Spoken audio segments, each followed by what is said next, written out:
I remember going to a fight and my commander called me and she said, "Where are you going?" I said, I'm on my way to something, ma'am. I said, "Why?" She said, I know where you're going. I said, "Okay." She said, "If you get hurt," she goes, "it's not going to be in the line of duty." And I said, "Well, ma'am," I said, respectfully, I was like, there would have to be an investigation first, and then I would have to be found not in the line of duty, but I'm not doing anything that's damaging anything in the line of duty. I was getting ready to go to an MMA fight. I was going to be participating in an MMA fight.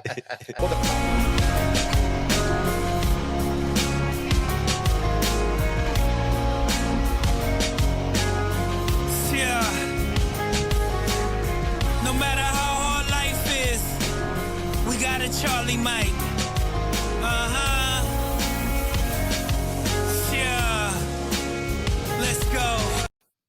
Yo, what's going on, everybody? Welcome back to another episode of Charlie Mike, the podcast. As always, I'm your host, Raul, and your co-host, William. Man, you're back to forgetting your name again? Man, I did. I feel like we've done this a couple of times today. I know. So, yes, welcome to an episode of Charlie Mike, the podcast from Pearland Podcast Studio. Right here in Pearland, Texas, south of Houston. And it's crazy, bro. It's amazing. It is amazing. I feel so good. I'm really excited. I feel, said this over and over again, but we have a great string of guests, and man, you guys are bringing it every week. So thank you guys for tuning in, and thank you to all of our guests that come on before. It's been phenomenal. I'm excited to bring on many more. It definitely has. It's been and it's been surreal, to be honest with you. It's very humbling too, man, to see that people are reaching out to us and saying, "Hey, man, I want to be on the podcast," or things like that. It's something that it's exciting. You know? It is, man. I knew we were gonna get to this point. I just wasn't sure when. Yeah. And you know what? And you guys heard a third voice on here, and this guest came to us because of a mutual contact of ours. And she said, "Oh, I know who would be a fantastic guest for you." And so that third voice you hear today is Mr. Brian Marvin. Hello, Brian. How are you today? I'm doing great. How you guys doing? Man, it's exciting. We finally linked up, brother. We were trying to do this last week, and it was just a bad string of events, but I'm glad we were able to get to it today. Yes. Yeah, no worries, man. So thank you for coming on. Really, I think, like I said, I feel, Miss Patricia was just in studio before, so I feel she was very, very passionate about us trying to get you on, and she really did everything she could to get that connected. And I think that goes a long way for you and your character, because she was very adamant, like, this is the person. This is the one you got to get on. She's great. I've known her for a really long time, and I appreciate you guys having me on, and hopefully I can share some insightful things. So. Yeah, man. So let's start off, brother. Let's start off telling us a little bit about yourself. Where you're from, upbringing. I was born and raised in a little town called Danville, Illinois, outside, right on the Illinois-Indiana border. It sounds country. Yeah, it is. Well, it's a city town, but not far from the country. My grandparents lived out in the country, so I spent a lot of time out there after my parents got divorced. So I kind of grew up in the country, but then lived there most of my life, and then moved to Ohio a little bit, did some high school, and wrestled a little bit in college. I really had no business going to college, but I got a scholarship to wrestle, so who's going to pass up a scholarship to wrestle? Yeah, so right. I went, and I really wasn't mature in a lot of things. As far as school, I really had no want or desire to be there, but I wanted to wrestle. So once the NCAA told me that you actually have to go to school to participate in sports, I stopped going to college, moved back to Illinois, and worked a little bit, and decided I didn't want to be just a regular laborer, I guess, for the rest of my life, and I needed to get some maturity, some motivation, and to do some things. And I did want to wrestle and go back to school, I thought at the time. So I originally, when I was in high school, I was going to join the military, but then I got the scholarship to wrestle, so I didn't. So then I went back to that original plan of let's join. At that time, could you tell us what year that was? That would have been I graduated high school in 1994. 47 years old. I just turned 47 last month. And you don't look it at all. Nah. I thought you were I say our age. Yeah. We're not that far off, bro. But yeah. Yeah, 94. And then I joined in 95. So I stopped going to school that December. I just went the first semester, and then moved back to Illinois and was working and stuff. My brother was a senior in high school. We're Irish twins. He's a year behind me. Like literally, I don't know how my parents or especially my mom made it through life. Like we were hellions growing up, like terrible kids. I mean, like I'm not sure we're much better now, but we were terrible kids. We put her through so much hell growing up. And he was actually in the delayed entry program at the time. And so he's like, hey, come talk to my recruiter, And I'm like, yeah, I'm busy doing like chasing girls and partying, you know what I mean? Which is the reason I didn't stay in school. Yeah, you know? yeah. I eventually talked to his recruiter. And what's funny is when he lived like 2 hours away from me with my dad. And when I went up there, all my friends were like, don't do it, man. Because you go up there and talk to him, you're going to join. And I'm like, well, what else am I doing here? You know what I mean? There's like nothing here. And so I went up and talked to the recruiter. I think it was like a Saturday, and that dude had to been like salivating at the mouth, trying to write as fast as he could that application, like trying to get that thing there, just like hand jamming that bad boy into MEPS. Like you got to walk, like I got one hot. Let's get this guy on there. So I literally joined. I think I talked to him on Friday. I don't even know if I think I took the physical, maybe even on that Saturday or Monday. I mean, like very short time after that, took the physical, enlisted immediately. And then I had to wait like 44 days to leave for basic training. That's when I was a tanker. So going to Fort Knox, had to wait for that to happen. So then I went just back to my friends. They're like, oh my God, I can't believe you joined. It's going to be, told you. Yeah. Telling me all these terrible things that are going to happen. Of course they have no idea. And I'm like, all right, man, cool. That's great. Like whatever, I'm going to be in hell, I guess. And then, I would go back and they're doing the same old bullshit that they always were. And I'm like, man, come on, guys. Like, you got to do something in life, So originally the plan was to just do a few years. I joined in Illinois. So how they had the plan in Illinois is very similar to that, how they have in Texas. If you join, you can go to a state school and tuition and stuff like that. So my plan was to go back to Illinois State, walk on to wrestle, use the GI Bill to live off of and things like that, just to be able to focus on that, and then be a high school wrestling coach. That was my original plan. Very cool. To coach wrestling at the high school level. And so then when I enlisted, as things were going along, I was having a real good time in the Army and really saw myself not being successful getting out, going back to college at that time. And so each time then it came time to re-enlist, I would weigh my options. Like, where am I at in life? Is it time for me to get out? Is it time for me to stay in? What's the best thing for me and my family and my situation? And so each time it would come to, no, let's keep this thing rolling, until it got to like 11 years. And it's like, there's no way I'm stopping at this point. You know what I mean? Like once it got to 11 and I was like, nope, but like I can do anything that and really did do anything and put up with a lot of stuff over that next 9 years. Cause I was in recruiting command for a long, long time. Like 15 years I was in recruiting command. I tried to get out of, so I got selected. So how the whole story went, well, I don't know how much you got it, man. Go for it. When I first enlisted, I was a tanker and we got stationed at Fort Lewis, Washington. And so that unit had just moved there from Germany. So that literally that whole unit picked up, moved, and transplanted to Fort Lewis. I think 1 year prior to me getting there, maybe 2. I don't even think it was 2, but literally the whole unit moved there. So it was an entire unit PCS. Those people that were stationed together in Germany were now stationed together in Lewis. So the entire culture, it wasn't like there were, a few people came in and out, but they needed to move that entire unit. So when I got there, it was into a culture that those people had already been working together for years. Yeah. And now it was an Oconus move. So now they were going to be there another couple years together. So I got into, as a young, 19-year-old kid, got into some cliques. So I got in trouble a little bit when I first got into the Army and overcame that, you know what I mean? But then it got to the point where I had been at Lewis for 4 or 5 years at that time. I'd worked my way up through after getting in trouble for a little bit, worked my way up through and I recovered. I got promoted all the way up to staff sergeant pretty quickly after. I stayed at EU1 for 2 years. Pretty close to on 2 the cuff. years. Man, if you don't get promoted, you ain't staying in. But the thing about it is, it was a shitty situation. I had how it went down was I was on the platoon sergeant's tank, and when I got in trouble, he caught a lot of heat. Yeah. And so I knew I was going to have to put up with a lot of shit. And I have no problem dealing with that. So like literally for years, it was as long as he was assigned there, it was like, hey, whatever detail. And he would just look at me. I'm like, yeah, no problem. Like, I know it's my duty to, like, I'm on that detail. Like I was like the grunt guy of that, anything that needed to be done. Like you're the guy that's doing it. You like, cause they gave me a choice. Like, you want to get in, you want to stay out. I wrecked a motorcycle. I'd been drinking.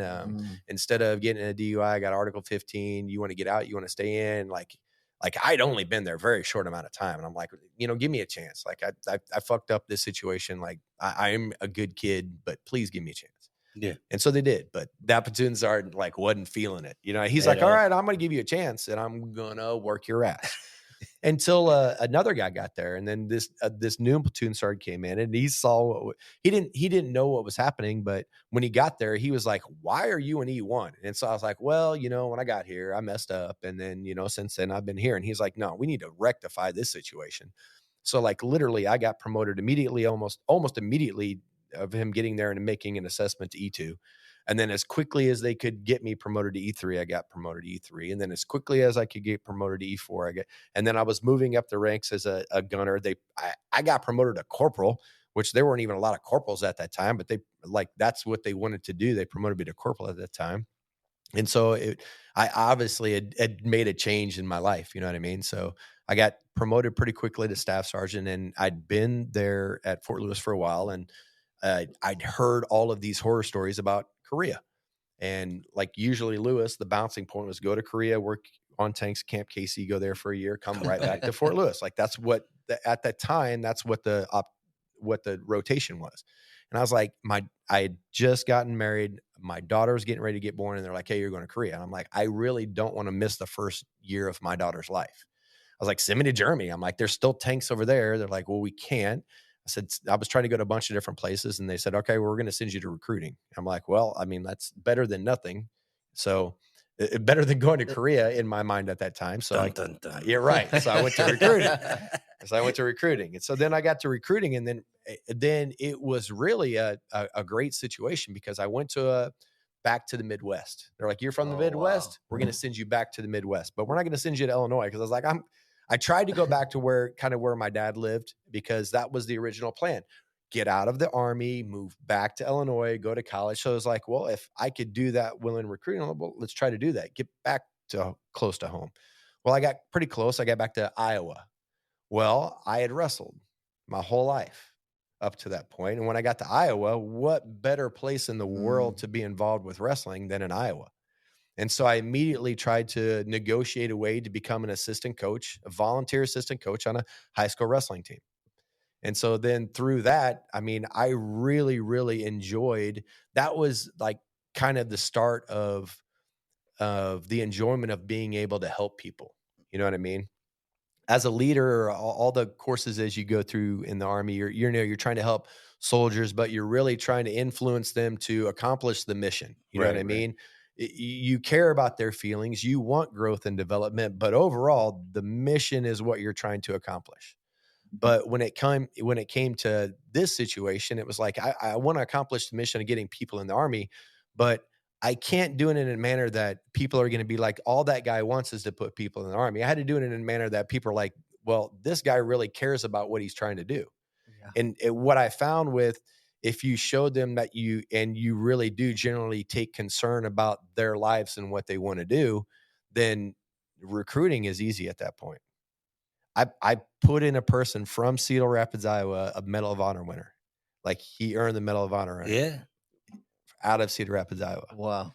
And so, seeing, and that was the other thing that was super rewarding to me. There's another guy that I put in the Army, and he was probably the last person that I put in the Army as a regular recruiter out of Cedar Rapids, Iowa. One of the last ones. And I don't even know if I got credit for that guy. It was so late on in me leaving, but I had such a relationship with some of these people that this guy, they would have probably in 2003, maybe I put him in the Army, and we're in 2023 now.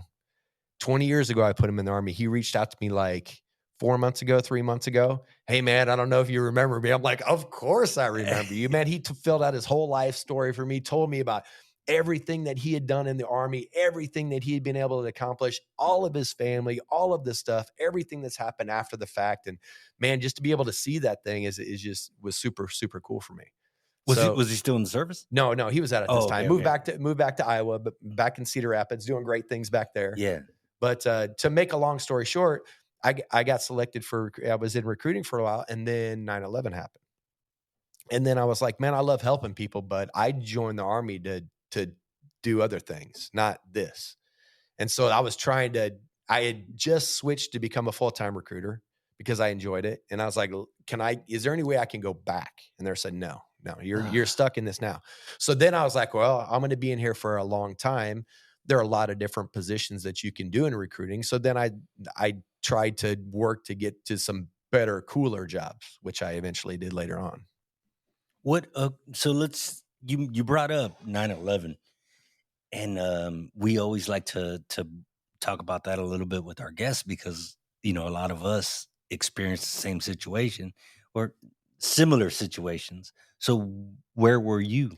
Man, we had just got done taking a PT test in Cedar Rapids, Iowa. We had taken a PT test right along the waterfront, and I was in my house taking a shower, and my wife was in the living room, and my daughter had this like little basket that she was in, and her parents were actually there. I don't know why they were in town or what happened, but her parents were like sitting on the couch, and she's like, "Hey, you got to come see this." And I was like, "That can't be real. That can't be real." And so upon seeing it, I was like, "Man, I've got to get back to figure out what's going on." You know what I mean? We had literally there was barely any cell phones at that time. You know what I mean? So communication was really, really minimal. So we were like, man, I got to get back to this recruiting station and find out like what the plan is from here, what we're doing, So yeah, I literally just got done taking a PT test and was getting out of the shower at that point, getting ready to go back to work. So it was crazy. Did you watch the second plane hit? Yeah, I did. She got me when the first one, she's like, something's going on. A plane hit the building, and then I came out. I was like half dressed, and her parents were sitting on the couch, like looking in amazement. My daughter was just like playing on the ground with this basket. And next thing you know, the second plane hits, and it's like, what the hell is going on at this point? I mean, it was wild. Yeah, man. Every time, man. Every time. Yeah. And we brought it up a few episodes ago, but we like talking about 9/11 because it's a big thing that happened in our lives, and we want to make sure that it's ever present because we are post 9/11 events. Yeah. Right. And I remember joining and then seeing the guys like, man, you guys were in before, right? And you were like, what drives that? And I think that's what's interesting about your story is to hear that and to hear your passion about helping people and how you can set them up for a better situation with the military or with the Army specifically. And now being able to like change gears and like you said, you just made that commitment to stay with recruiting. And then it's like, man, this isn't what I want to do. I want to go back. Well, I mean, it got really around probably 2006, right in that time is probably when it got the toughest in recruiting because we're fighting wars on two places at that time. Yeah. Like the news isn't good, everything is, war, deaths, things like that. And you're trying to convince a parent or a kid to come into the Army when for a fact you're going to one of those two places. Yeah. Like you're coming in and probably shortly after getting finished, you're going to get trained up and you're going to go to one of those two places. Mm-hmm. And so trying to do that, it became a really stressful environment to operate in, So. I couldn't imagine. I couldn't imagine trying to I'm sure you had the people that wanted to go. And then but those weren't always the people that were qualified to go. Yeah. Okay. Because a lot of people think at that time it was so easy. It's difficult. I mean, you guys know it's difficult to get into the service. Yeah. I don't know what the standards are now. I've been out for like 8 years now. So I just got out the other day. Yeah, just the other day. But the times that I was in, like it's difficult to qualify. A lot of people think that they'll accept anybody. It's not. I mean, even during that time, testing, like the military popular, whatever the term is, unpopular to beliefs, you know what I mean? Like people that the military want are highly qualified people. They want intelligent, athletic, smart people in the military. They don't want people that are going to cause trouble. They don't want people that are already necessarily lazy and out of shape. Right. Like they'll take people if they qualify for that, but ideally they want people that are going to apply to go to Ranger school. Every single person. Like I want every person to want to go to Ranger school. Like ideally, I think if I was a military person, that's the type of person I would look for. I want every person to be like, you know what? I want that leadership school. I want to go to Ranger school because that's the type of motivation. Because if you have that type of person, then you're going to have a great soldier. You know what I mean? But when you got that guy that you got to try to convince, hey man, like, I understand you're 10 pounds overweight and like you need to run and you don't want to run, but like your physical fitness is important to the overall mission success. Your endurance, your physical strengths, your mental strengths are all tied together. You know what I mean? And just that simple thing of being overweight, even though it seems like it's a ridiculous thing, ties so many more things together, you know? Nuts. Personal discipline. Yeah. You know, I Right. mean, it personal and it affects your mindset. You know, it's all encompassing. So I would suggest folks get to the gym. Why are you getting big eyed when you're looking at me, man? You cut your camera off. I know. I've been slacking. No, it's hard. I think you hit on some really great points. And so you said, you know, you just got out about 8 years ago. Why don't you take us through that transition? You know, where were you at that point in your career? And obviously, I would imagine you put in for retirement. Yeah. So when I previous to moving down here, I was at Fort Campbell. I had been trying to, like I said a little bit earlier in speaking, I knew I was going to be in recruiting for a pretty long time, and I always stayed in like the operational part of recruiting. I never went to a staff position. I never went to a school position. I never got to go to a training position. I never got to do anything other than actually recruit or lead recruiters. And for 15 years, I did that. And so, well, I recruited. And then once I became a cadre recruiter, then like it literally stayed operational the entire time. I went from a small recruiting commander to a little bit larger recruiting center to a little bit bigger center. And then from there, I wanted to do something different. I was like, listen, I've ran, I think at that time, 5 recruiting centers at that point all over the Midwest. And I wanted to do something different. And so I tried to get to recruiting for Delta Force. And at that time, that's when I started training jiu-jitsu. Gotcha. And so in training jiu-jitsu, so go back a little bit further. When I started coaching wrestling, when I switched to be a cadre recruiter, I moved towns to a different town. And really, I moved to a different state. I moved down to Missouri. So I moved from Iowa to Missouri. Missouri still got really good wrestling, but it's different wrestling. It's a different style of wrestling. And so I went from an Iowa style of coaching wrestling to a Missouri style of coaching wrestling. And my style that I'd been used to the last couple of years was slightly different than theirs. And I was an assistant coach, so I tried to support the coach as much as I can. But he was trying to show like the most advanced moves, and I'm a high level fundamentals guy. I'm a feeling if you get really, really good at fundamental anything in life, it's that military, you're going to do okay. But when you Yeah. start focusing on things that are like flashy and things like that, and you get away from the fundamentals, you kind of lose focus a little bit. So that was frustrating to me on that coaching level. And then I finished recruiting there, moved to another town in Missouri that was even further away from that Iowa style wrestling. And then when I got coaching there, it got to the point where I wanted to be done with coaching anymore. And I just happened to have a guy that worked for me at that recruiting center that was working at it in an MMA school. And one of the guys that was there was getting ready to fight against another wrestler, and he wanted to work on some takedown defense stuff. And so he's like, hey, can you come and help work on some stuff with him? So I did, and really enjoyed it, had a good time. And the coach was like, hey, why don't you come and start training? And I was like, well, as soon as I finish up the season, I will. And so literally I stopped coaching one day and hopped into start training jiu-jitsu or submission grappling the next day. I ended up fighting. I didn't want to. I just wanted to grapple with people. I wanted to wrestle and get back to competing, but it was an MMA school and they were focused on making fighters, which I mean was great. And they were like, you should be doing this. And I'm like, I don't think I want to.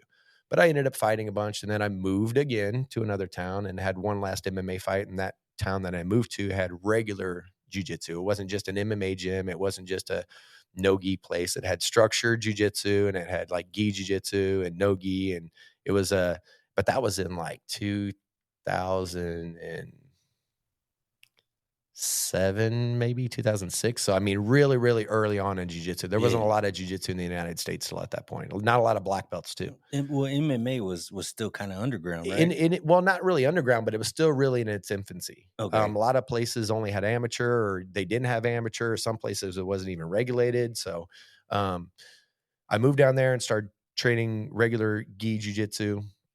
And that's when I really kind of fell in love with that portion of the art. Training in the gi. And I mean, I had a wrestling background and a lot of people thought that I'd be more swayed towards no gi, but I don't know what it was. I just liked the aspect of gi jiu-jitsu. And so, from there I moved to Albuquerque. From Albuquerque, like I said, I'd ran a bunch of recruiting centers at that point. So you were recruiting in Albuquerque? In Albuquerque. Yeah. So when I started, how were those numbers? I'll get there. and so because I started fighting, the problem was MMA was starting to become popular at that time, but it also was at the height of recruiting for two wars, that 2006 timeframe. So I needed the jiu-jitsu as a form of stress relief for me.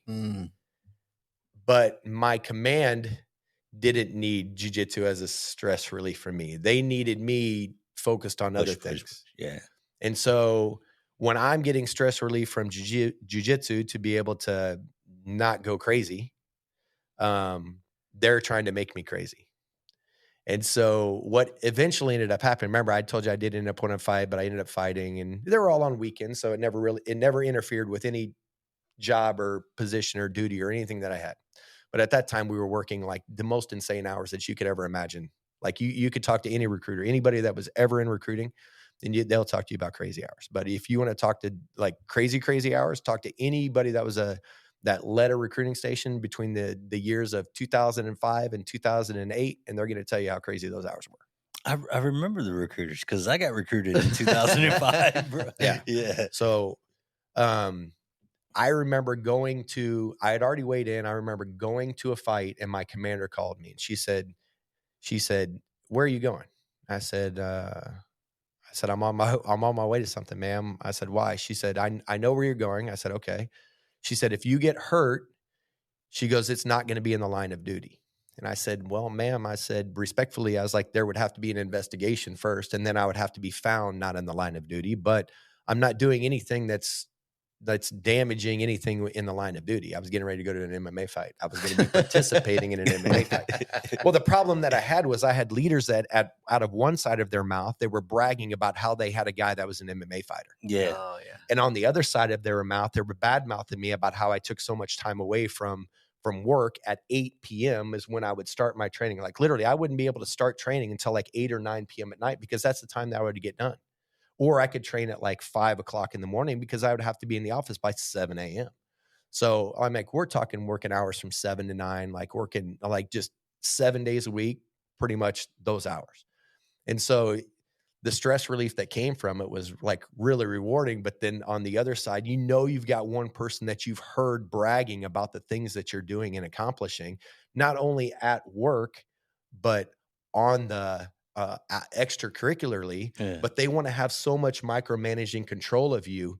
They won't allow you to do anything mentally clearing. You know what I mean? So it was really a difficult time for me at that point. And so I got kind of sent to Albuquerque for punishment. I was trying to go to Delta Force recruiting because at that time, like I said, I'd led a bunch of different recruiting centers at that time. My sergeant major's like, I understand you want to go to Delta recruiting, but I got something better for you. And I'm like, I'm sure you do. I bet that's his Yeah. voice to the T too, ain't it? I mean, I've always been known for really good impersonations, Yeah. and that one's pretty spot on. Yeah. And so he actually had been sent there because he had as a rehab assignment. And then later on, he ended up getting in trouble again and getting kicked out, from what I understand. But he sent me to Albuquerque. And when I got down there, I told them, like, I'm a professional, but, I realized that I'd been Swindled. you swindled a little bit at that point. And so I told the guy that was down there, I was like, listen, how I operate, you're going to get 100% from me. But I got goals of things that I want to accomplish. Continuing to run recruiting centers time after time after time is not one of them. So I'm going to be here the minimum time that I'm going to be here. You're going to get maximum effort. But the first opportunity that I have to leave, I'm leaving Albuquerque. And, at that time, they're like, yeah, okay. But, I'd been in recruiting by this time 7 years. Wow. So Man, I'd made relationships. Running that many recruiting centers, I'd made so many relationships at higher command. Like, I started to negotiate. Hey, they kind of knew, why did you get sent down there, Brian? That didn't seem like that would have worked out. And so I started to, all right, hey, what's the minimum time I need to be here? This. Okay, let's start working on another assignment as soon as I can. So I started applying for places, tried to get back to Delta recruiting. I went in and interviewed. I had the wrong attitude for what they were trying to do at that time. I think I had a little bit too much of an ego for recruiting for them. Or they thought I had too much of an ego because when I went there, or when I tried to go there, they were like, my battalion commander blocked even the interview. Like, I had a TDY, I had orders and all that for the interview, and he's like, no, you know what, you're not going to go do that. And I was like, what do you mean? I'm like, I've got these orders. He's like, no, I don't think so. And so he literally blocked me from going to do the interview. And so then I contacted another person, and I did an interview for the SOAR, Special Operations Recruiting. And so at that time, I was wrestling. I was really, really physically fit. And a lot of recruiters are known for not being physically fit. Yeah. And so when I interviewed for this job over there, I interviewed on the phone with a guy named Dave Ahola, who was a master sergeant and in charge of their operations. He ended up becoming a really good sergeant major. And he's like, what's your PT score? Stood. And I'm like, it's 300, sergeant. He's like, 300? I'm like, yep. I'm like, okay. And so then I ended up getting approved for that assignment. And I left Albuquerque almost to the day 12 months after being there. Oh, yeah. 12 months. You were counting it down. I was man. working it. 12 months. Yeah. Well, because they screwed me on the previous assignment. You know how long that previous assignment was? 9 months. Wow. And you're traveling with family? Yeah. Damn. Yep. I didn't want to go to that previous assignment, but I did because that's where my wife's family was from. Mm-hmm. And the sergeant major knew it. So he knew I wouldn't turn down that assignment. It was a shitty assignment. Yeah. And when I got down there, I said, I'm going to work for you guys, but I can't let that bullshit that was happening up at the other assignment follow me down here. They're like, oh no, we actually like that you're doing this. But then it turned into the same thing. As soon as it did, it was the same battalion sergeant major and everything. So I was like, look, I've been here in this battalion for 5 years. I've got to go someplace else. And they ran an exception to policy, kept me in the brigade and sent me to Albuquerque. But then long story short, I got orders to Campbell. And I thought I was going to go and become an SF recruiter because that's what the SOAR was, Special Operations Recruiting. But all I knew SOAR was Special Forces Recruiting, because when I was originally at Fort Lewis, the Special Forces recruiters would come around. So that's what I thought it was. So I called the 5th group guy and I'm like, hey, I guess I'm on assignment to come to you. He's like, you're not coming to me. And I'm like, I'm going to Campbell. He's like, well, you may be going to Campbell, but you're not coming here. I'm like, where else would I be going? There's nothing else at Fort Campbell that I could be possibly going to. So I called the first one. I was like, hey, and his name was Matt Bohm. He was a EOD guy. And I said, hey, First Sergeant, I said, I just got off the phone. I think his name was Rusty Byers. I said, I just got off the phone with Rusty. And he said, I'm definitely not coming to Campbell, but I've got orders for Campbell. What's going on with that? He's like, oh yeah, you're coming to Campbell, but you're not going to 5th Group. You're going to go to the 160th. You're going to go to the SOAR. And I was like, what is the SOAR? I had no idea anything about what the 160th was at that time. And so immediately it was like research phase. And so once I got there, I mean, I had to qualify for all of their training. I had to go through Green Platoon. I had to go to airborne school. I had to do all of that stuff. I deployed 4 times to Afghanistan, 2 times to Iraq with them, and in the effort of recruiting. So I got to do some really, really fun. And that was the best In the effort of recruiting? in the effort of recruiting. I'm one of probably, I think. I had to make sure he's. No, I recruited in both Iraq and Afghanistan. Now, in Iraq, there was during that time there was a recruiting center that was in Kuwait, but there wasn't a recruiting center in Iraq. And I'm probably there's I think 3 of us that recruited all over Iraq, and we were all 160th recruiters. I mean, I think the Delta Force guys sent some guys or whatever, but as far as the SOAR and special operations recruiting, there were 3 of us that I believe recruited in Iraq. Period. So tell us what the mission of SOAR is. Like, what are those guys doing? Special Operations Aviation Regiment. They're basically the black helicopters. Night Stalkers Don't Quit. The movie Black Hawk Down. The raid on the mission to kill Osama bin Laden, or the mission to try to capture Osama bin Laden that ended up killing him. They flew the helicopters there. Their job is customer support for all of Tier 1 operators. Yep. He's in customer support. Yeah. No, that's yeah. I mean, they are probably some of the most professional people I've ever met in my life. Like in my life, I'm still really good friends with people that are stationed there, that have retired from there. That because when I got stationed there, 5th Group was there too, and they had a combatives room. Well, the 160 did too, but it was kind of near in their Green Platoon, and they used it just for their training stuff. But 5th Group used it for like, let's do some stuff. And it was right in the middle of post. So every day that I was on post, I taught or trained at 5th Group. So I basically became the there was the main combatives guy that was there, John Rankin. But I was like just the jiu-jitsu guy. I went through the combatives schools and progression with that, but all I wanted to do was jiu-jitsu. So anytime I went there, I was like, let's train jiu-jitsu. I'd show as much as I can, train with as many people as I can. So I really made some good relationships that way. So I kind of had both sides of it. I had really, really professional people over here, but because I was starting to develop these relationships within the Special Forces community, I was able to kind of do some stuff later on too. Like I've got a team at Fort Bragg. I'm actually going there on Sunday, and we're going to do some work, but I've got a special operations team under me with the Henzo Gracie team there at Fort Bragg from that relationship that I cultivated back in like 8 to 12. Wow. Yeah. That's awesome, man. That's quite a career. And Ben, just the hearing your story, especially your military story, has been very interesting and motivating. If you want to go roll somewhere, I can get choked out real quick. Right here, man. but a little bit on that, I skipped a little bit, but I said there's like 3 of us that recruited in Iraq.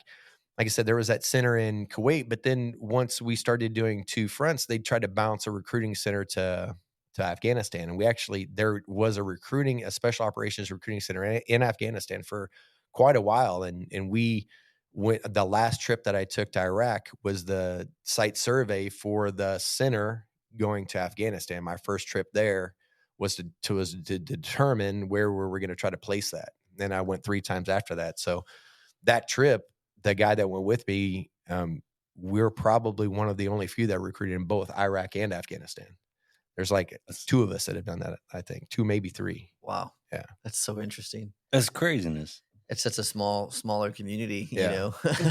So when one of the things that I've always heard about recruiters, and correct me if I'm wrong, man, but they say the suicide rate is high. It's a very, very stressful situation with very, very little outlet. like very little outlet. You're in a community with very little resources that you would normally find on a post. You know what I mean? On a post, everything is right there close. Right. You need to go to the medical facility. It's a short mile drive away. You don't have to drive many miles to someplace. There, if you need a resource, you go to your resource guide. You look, there's a phone number or a chaplain or a person that you can go talk to that's going to get you immediate help. Mm-hmm. When you're out in a community and you're in a stressful situation, you a lot of times don't have that immediate person that you can go to. And with those numbers, that 988 number and community warn source and things like that are available nowadays to these guys, like that's amazing that they can immediately get on the phone with somebody and try to deal with it right off the bat. But for a long, long time, like you have no outlet. And that's why I found jiu-jitsu as that outlet. I needed something to take that stress and anxiety because it was driving me crazy. I remember when I got selected for special operations recruiting. And I specifically remember that this drive from the recruiting center. I was on Highway 25 driving along, and I was talking to my wife at the time. And she said, that job that you're getting ready to take, I don't know if I'm too excited about that. She goes, because it seems like it's going to be a lot of travel and a lot of work. And I remember like almost screaming at the top of my lungs. And I was like, listen, I can't continue to do this anymore. I've done this for so long that I've gotten to a point in my life that I got to find something different to do. And I was like, if you don't want to do this with me, then I've got to do it by myself because I can't continue to stay in this environment that I'm in. So she moved with me and she ended up loving it. We had a great time, but yeah, it was a difficult time, like being a recruiter out in a community. Cause like I said, like you're basically a one-man team out there on your own and very, very little people to vent with except your peers. And they're going through the same shit that you're going through. Right. And the boss didn't want to hear about that shit because the boss's boss definitely don't want to hear about that shit. Yeah. You know what I mean? Damn. I never really put it in that perspective, but it makes sense. Yeah. Shit. Yeah. That's a lot. Yeah. And I know they were extra tough on you guys, like numbers, right? So okay, so let's talk a little bit about, man, you got out of the military. Mm-hmm. What was the plan? Did you have a plan? I had a plan from the day I got into the military about trying to get out of the military. You know what I mean? Like, I took 20 years. Yeah, but it took me, yeah, right. But it took me 20 years to execute that plan because, like I said, every time I would look at what my options were. I was all in with what I was doing, but I was never so narrow on my options that I didn't look at everything. You know what I mean? So like I said, when I got to that 11-year point, I knew that it made the best sense for me to stay in at that point. Or maybe it was like 12 or something. I was like, listen, it's going to be stressful, but if I've already done 12 at this point, I can definitely do 8 more. You know what I mean? And if I can do 8 more, the benefits from that the rest of my life are going to be worth the 8 years of whatever I got to put up with. You know what I mean? And they have. Like, I mean, I don't have a regret of anything that I've ever done. I loved everything that I've ever done. I've loved every stressful situation that I've been in. They've developed me into the person that I am now. I have zero regrets of anything in my life. But it was tough. You know what I mean? So. Yeah, man, that's amazing. So what was the plan when you wanted to get out? Sorry. So what the plan was, each time that I went to reenlist, once I figured that I wasn't going to go back to school and be a teacher, I wanted to get back. I liked the military and I liked that, but I wanted to do it more on a local community basis. Or I figured if I was going to get out of the military, I wanted to transition that service from a national service to a local service. So I wanted to be in law enforcement. And so each time I would look, do I want to get out and be a cop now or stay in? No, I'm still enjoy doing this. Is still the path that I want to go. That will always be there. You know what I mean? I qualified for that. I was not going to not qualify for that. So I knew that I met those qualifications that if I qualified for one of them, that I could find a job literally anywhere. You know what I mean? Because they're always looking for law enforcement officers. And so finally, when it came time, I was here in Houston, and I was going to move back to Tennessee, and I had an academy back there that was being ran kind of like a club. It was called Clarksville Brazilian Jiu-Jitsu Academy. It's now Henzo Gracie Clarksville.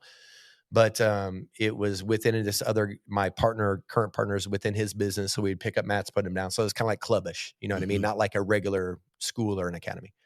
And so when it got to that point, I was going to move back there. We were going to kind of turn that into an academy. I was going to work as a cop and just do that the rest of my life. And I was teaching at an academy here in town. A lot of cops and a lot of military. And like, absolutely do not do that. Don't do that. Don't get out and become a cop. And I was like, well, that's what I want to do. And so I had a group of people or a couple who I taught their younger son approached me and they're like, hey, they were Navy, both of them, prior service. They said, hey, we think you've got some pretty good capabilities of running your own school. If you ever wanted to consider that, we'd be interested in investing in you and in doing that. Oh, wow. Yeah. So that was like a shock to me, like a complete shock to me. I was like, it's got to be an amazing feeling, man. I was like, you're going to invest in me? And they're like, yeah, like we think that you would do a really good job with this. And I was like, oh, okay. So now I got to think about that. So I went back and, I was still married at the time. I talked to my wife and she's like, I really, I know that was the plan to be back to Tennessee and I'd love to do that, but I really like Houston and I like Houston too. I mean, it's so diverse. It's an amazing city. Like we know. Yeah. Yeah. You know what I'm saying? Like as soon as I found Houston, it was like, oh, I get a chance to stay. I could stay here. Like, oh yeah, let's do it. I don't really want to leave Houston. I mean, it's amazing. It's a great town. And so I ended up staying, open up a jiu-jitsu academy. As soon as I opened up that one, the other one became one too. So then it was two. And then it just went on from there. So how many do you got right now? A couple. Yeah. And you're opening one up here. Yeah. There's actually one here in Pearland that's getting ready to open up. Probably it's supposed to be done in like 2 weeks, but honestly, we're going to be rocking and rolling by the beginning of the month. So probably a month from today, we're going to be awesome in that spot. Yeah. We're going to come by, check you out. You need to. You guys need to train too. Man, I'm going to choke him out. Yeah, that's good. I'll show you. All right. No, yeah. And so I know you mentioned Brazilian Jiu-Jitsu. Can you tell us a little bit more about We Defy and how you found your role with them? So how I find my role with them was, again, through jiu-jitsu and competition. So maybe even it had to have been right before my official retirement date. Because my beard was still small then. That's what I base everything on. Yeah. I signed How long out. was my beard? Yeah, right. I signed out on leave on December 11th, 2014, and that's when my beard growth started. You know what I mean? And it's not been like everybody's like, how long did it take you to grow that? I was like, well, I trim it a bunch. So, but I met Alan Shabaro then. Mine too. Yeah, right. I met Alan Shabaro at the Houston Open at a tournament. We competed in the finals against each other, and he had an insignia on his gi that represented Special Forces Group, 3rd Special Forces Group, and a specific unit within that group.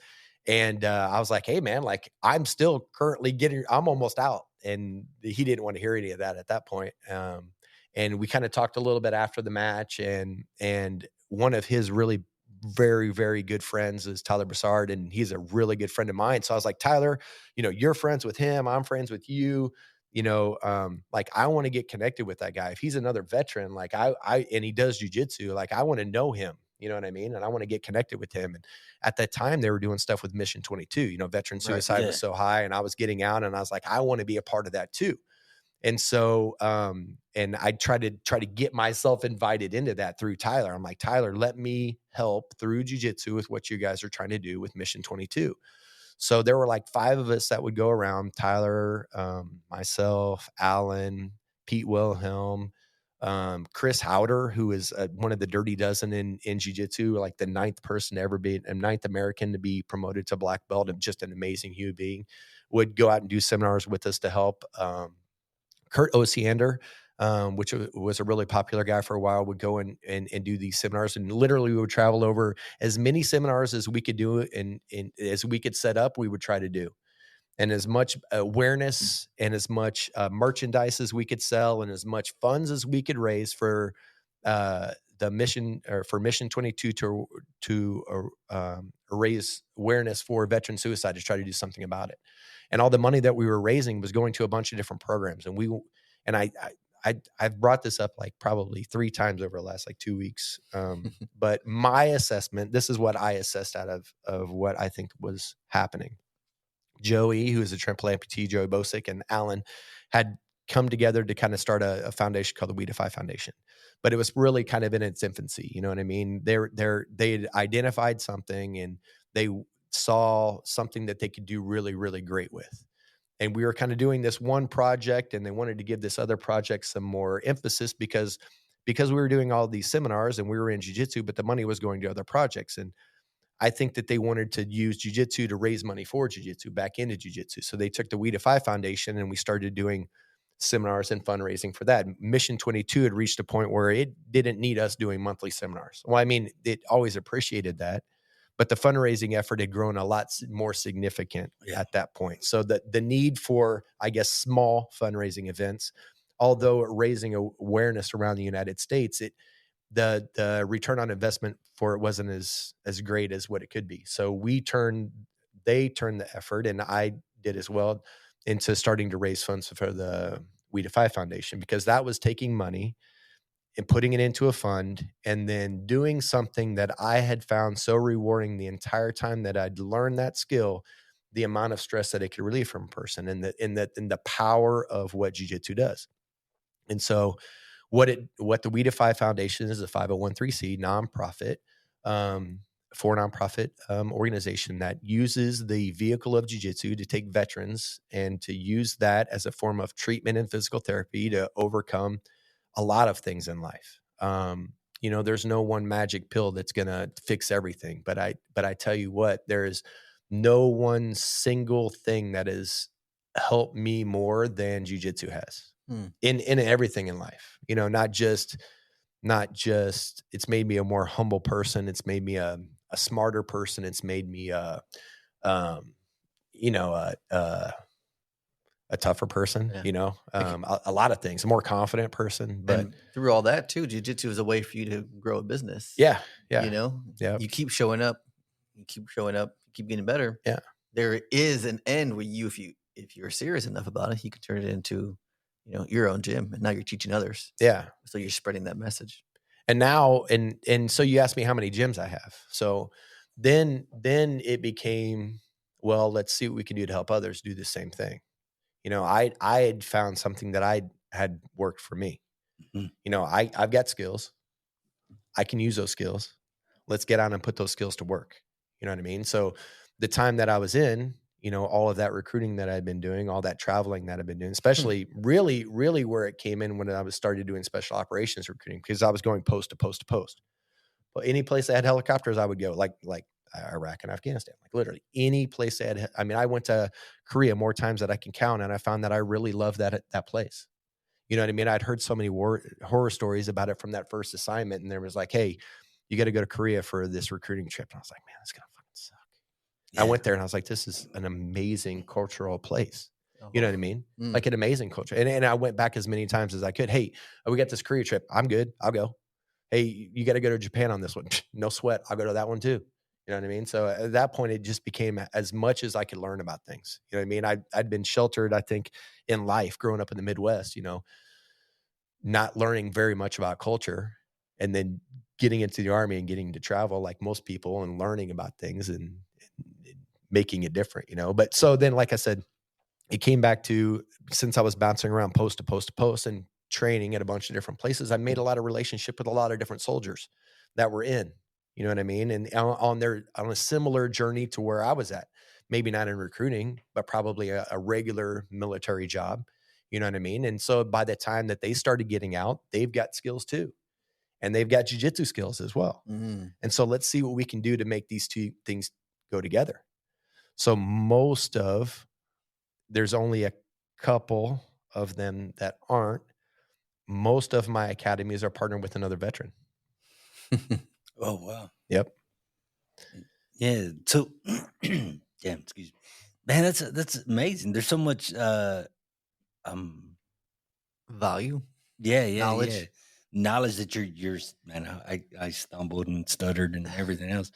But there's so much knowledge that you're giving, man, and it's the way that you speak about jiu-jitsu is so passionate, man. The way that I feel like it's helped you. You say, Yeah, it's funny. I try to listen to things now. I just want to try to be smart, more educated. And I was listening to something earlier. I don't think it's in this one. I wrote this thing down because I thought it was, I was listening to these guys on a podcast, podcasts I think are very, very valuable. Yeah, they are. For You heard it here. learn, for real. I mean, I think you learn a lot through a podcast. And one of the things that I wrote down that I thought was important is, where it goes. Oh, this is it.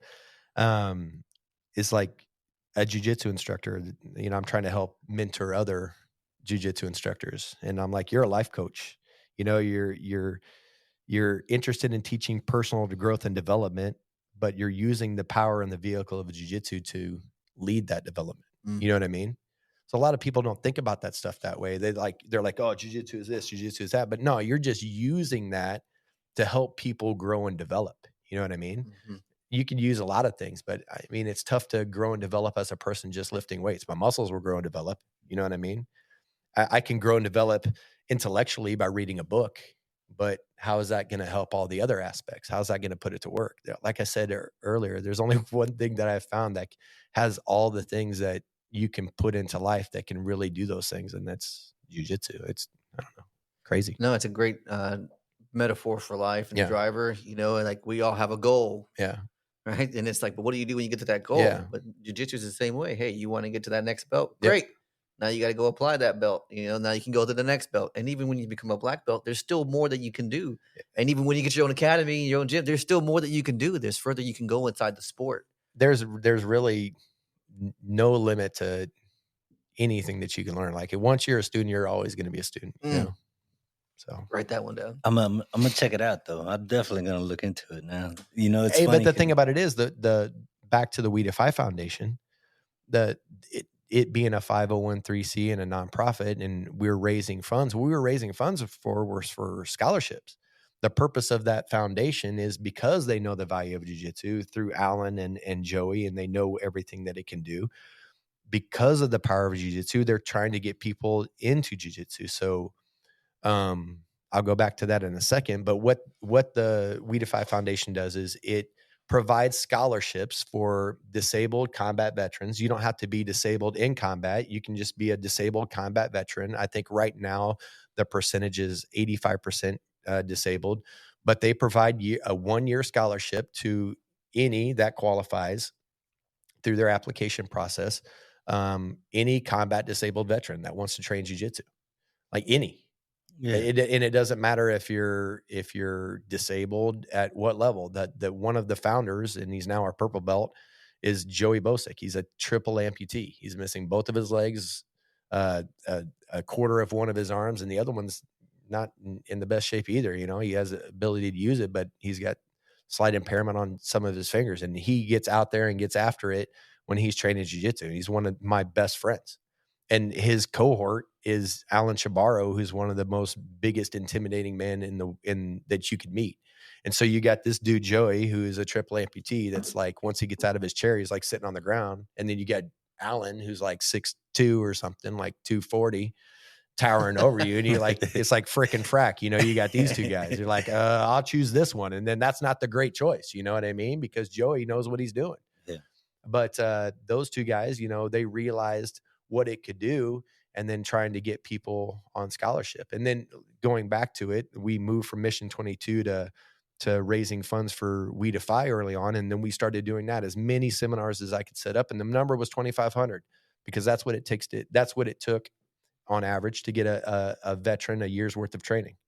2 gis. They don't have to do anything but show up. Take all the stress away. Like, I give you everything you need. All you got to do is show up. And so, like, every $2,500 that I would raise, it'd be like one more veteran. But we weren't raising funds fast enough. As we had raised awareness with Mission 22, people knew the problems that we were having. So we were getting people applying to the We Defy Foundation at an extremely high rate, and we weren't raising funds enough to put enough on scholarship. So we had a ton of people on the wait list at that point. And so we realized that we needed to do something. So I was the president of the foundation at the time. I had taken it as far as I could get it. So, Alan and Joey and I, I said that, like, look, there's no further, like, I've reached the limit of my ability at this point. You know what I mean? Intellectually, I don't know any more that I can do. I'm not smart enough to take this to the next level. So we've got to assemble a group of people that are smarter than us. You know what I mean? Then the three of us, we got to try to figure out who can take this and push this to the next level. And we nominated some people and we got board members. And over the last couple of years, a couple have switched out a little bit. But man, they've really got a great team assembled. And the We Defy Foundation is doing amazing things there. That they've raised. The fundraising effort is amazing. They're always, obviously always looking for funds, but now they are funding 40 new athletes, 40 new veterans per month. Wow. Into jiu-jitsu programs. Wow. 40 per month into jiu-jitsu programs. And all of those into certified training facilities that are vetted by the foundation. In order to become one, in order to train a veteran through the We Defy Foundation, you have to apply to be a certified training facility. And it just makes sure that you meet all the criteria. You understand that what you're getting, your facility is up to par with what could possibly be coming there. You know what I mean? We're talking about disabled combat veterans. So they may need wheelchairs access. They may need certain facilities. And we want to make sure that they want to make sure that they've got the right ones for the right veterans so they can place them in the right spot. Just the veteran jiu-jitsu community is growing tremendously. There's even another guy named Joey Zenke over in Austin right now. Although it's it's not really a local program. It's really nationally known, but he does a lot of stuff here locally in Texas just because he's here in Texas, but it's a nationally known program that he's taken even bigger because he's got some more funding, but it's called Veteran Jiu-Jitsu. And what they try to do is they take any academy that's got a veteran in it. And it's like, hey, let's have an open mat or a class that any veteran from anywhere, even if they've never trained before, can just come in and meet some people, train some jiu-jitsu and kind of get together and have some camaraderie. Yeah. Because once you break that first, just get back in the mold. Yeah. Come back in, get back a part of the group, you know? And so both of those two programs right now are really doing some amazing things for veterans. Amazing things for veterans. So let's go, Raul. Oh yeah. Yeah. We're gonna wait for his new Pearland location. So like 3 weeks. I'll see you guys in 3 weeks, man. You gonna be there? I'll be there. Yeah. I'll be there too then. Oh, good. Got it recorded and everything. Oh, shit. Well, hey, man, I really want to say thank you and appreciate you. So I do have one final question for you before I ask that, though. What are some ways that folks can get involved with if they want to follow along with your story? Do you have any calls to actions out there for everybody? I guess if they want to follow along with me, I'm on Instagram quite a bit. It's just my name, Brian, and 2_ Marvin. The WeDefyFoundation.org is a very good foundation too if you're looking for any corporation or any individual investor that's looking to do something that really gives back. And probably the thing that prides me the most about that foundation, it's an all volunteer foundation.